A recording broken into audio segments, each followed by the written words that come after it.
Героем нашей истории является женщина по имени Маргарита. Она жила в небольшой деревне на окраине города. Маргарита была красивая, сильная и независимая женщина. Она была счастлива в своем браке, и у нее была прекрасная пятилетняя дочь по имени Алиса. Жили они в своем уютном доме, окруженные цветущими садами и заботой друг о друге. Но в последнее время все начало меняться. Муж Маргариты, Петр, начал часто пить. Сначала она думала, что это временное явление, стресс на работе. Но с каждым разом его пьянки становились все чаще и безудержнее. Его злоупотребление алкоголем отражалось не только на его здоровье, но и на их семейной жизни. Постепенно Петр начал терять свою работу из-за постоянных опозданий и непригодности для работы.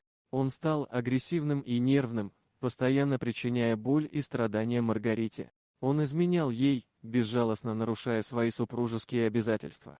Маргарита терпела его выходки, надеясь, что все это временные трудности и что он сможет исправиться. Она боялась разрушить свою семью и нанести боль своей дочери. Она верила, что Петр сможет измениться и вернуться к ним.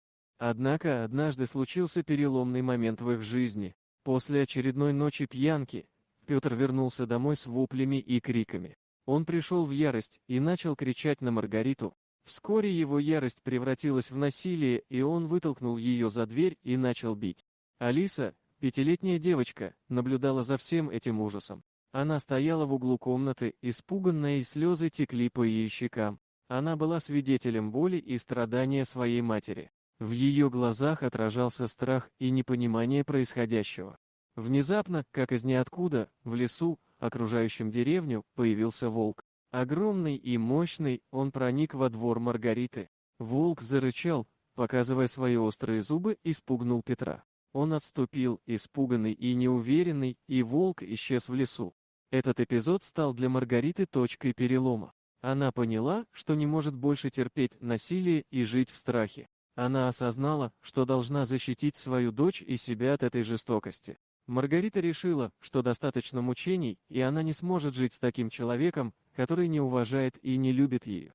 Они развелись, и Маргарита начала новую жизнь. Она нашла работу, чтобы обеспечить себя и свою дочь. Она стала сильнее и увереннее в себе. Маргарита нашла поддержку и солидарность в своих друзьях и соседях, которые помогли ей пережить этот трудный период.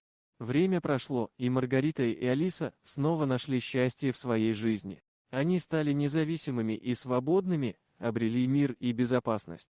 Это история о Маргарите, о женщине, которая смогла преодолеть трудности и насилие, чтобы обеспечить себе и своей дочери безопасность и счастье. Она нашла в себе силы вернуться к жизни и сделать выбор в пользу себя и будущего своей семьи.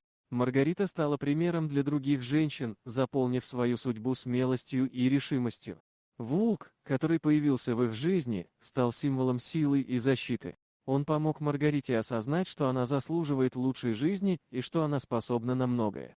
История Маргариты показывает, что любая женщина может стать героем своей собственной истории, независимо от трудностей, с которыми она сталкивается. Маргарита нашла силы и смелость внутри себя, чтобы изменить свою жизнь, и эта история должна вдохновить всех нас быть сильными и бороться за справедливость и свободу. Вот такая удивительная история. А что вы думаете по поводу данной истории? Делитесь своим мнением в комментариях.